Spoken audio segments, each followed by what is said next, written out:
Hello guys, itutur ko po kayo dito sa 18 square meters bedroom.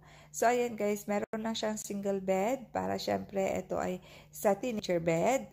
Meron siyang chandelier, 6 lights yan.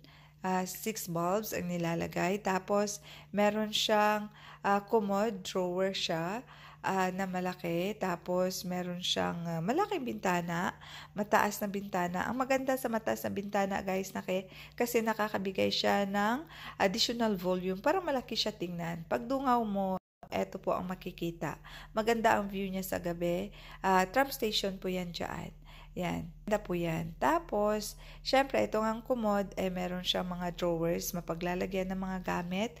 Maganda ito kasi ma-maximize mo talaga yung space.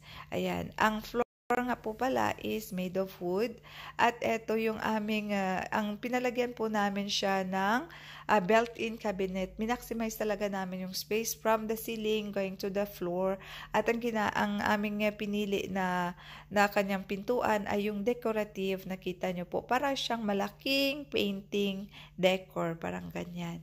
Kaya hindi mo na kailangan pa na maraming decor kasi ayan na, minimalist lang siya.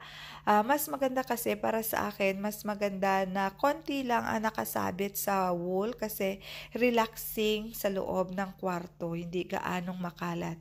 At eto ang kanyang study table, marami siyang ding drawers para mapaglalagay niya yung mga maliliit niyang mga stuff like notebooks, pencils, bond papers, at sa side nito meron siyang bookshelf kung saan may lalagay niya yung mga books niya at saka some other stuff. So ayan guys, maliit lang siya, 18 square meters, pero malaki na siya, good for one person lang siya guys.